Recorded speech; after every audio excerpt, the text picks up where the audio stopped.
తెలంగాణ తల్లిని అవమానపరిచేలా కాంగ్రెస్ ప్రభుత్వం కొత్త విగ్రహం పెట్టాలని బీఆర్ఎస్ నాయకులు ఆరోపిస్తూ తెలంగాణ తల్లి విగ్రహానికి బీఆర్ఎస్ నాయకులు పాలాభిషేకం చేశారు.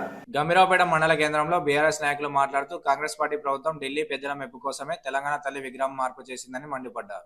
తెలంగాణ తల్లి అంటే ఒక దేవతామూర్తి అన్న సీఎం రేవంత్ రెడ్డి కిరీటం లేకుండా దేవత ఉంటుందా అని ప్రశ్నించారు. చేయి గుర్తుతో ఉన్న కొత్త విగ్రహం కాంగ్రెస్ తల్లి అవుతుందే తప్ప తెలంగాణ తల్లి ఏనాటికి కాదని దుయ్యపడ్డారు. 6 గ్యారంటీలు పూర్తి అమలు చేయకుండా పథకాల పేరు మార్పులు చేస్తూ తెలంగాణ అభివృద్ధి సంక్షేమం కుంటుపడిందని మండిపడ్డారు. TRS party working president KTR పిలుపునిచ్చిన వేళ ఈరోజు కాంగ్రెస్ ప్రభుత్వం సంవత్సరం పూర్తి చేసుకున్న సందర్భంగా మార్పు జరగాలి తప్ప పేర్ల మార్పులు విగ్రహాల మార్పులు తప్ప ఏం జరగలేదు. ఇవాళ తెలంగాణ తల్లి అంటే తెలంగాణ ప్రజలలో మమేకమైనటువంటి బతుకమ్మ అంటే తెలంగాణ ప్రజలు.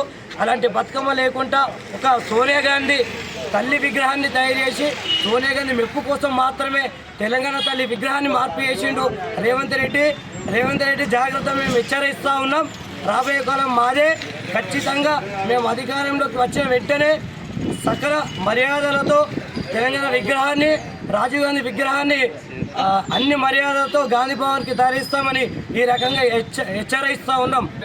ఈరోజు తెలంగాణ వ్యాప్తంగా కూడా గౌరవ మాజీ మంత్రివర్యులు శ్రీ కేటీఆర్ గారి ఆదేశాల మేరకు మరి 2007లో ఉద్యమంలో స్థాపించుకున్నటువంటి విగ్రహం తెలంగాణ ప్రజల ఆమోదం పొందినటువంటి విగ్రహాన్ని కేవలం ఒక దుశ్చర్యతోని, దయచేసి తెలంగాణ ప్రజలు కూడా వీటిని గ్రహించాలి. కేవలం ఈ ప్రభుత్వము కేవలం పేర్లు మార్పిడిలు, విగ్రహాల మార్పిడిలు, ఇంతకుముందు చేసినటువంటి పథకాల మార్పిడిలు ఇవి తప్ప వేరే చేయడం లేదు. దీన్ని పూర్తిగా కూడా మేము ఖండిస్తూ ఈరోజు తెలంగాణ తల్లికి అవమానం జరిగింది కాబట్టి పాలతోని పాలాభిషేకం చేయడం జరిగింది.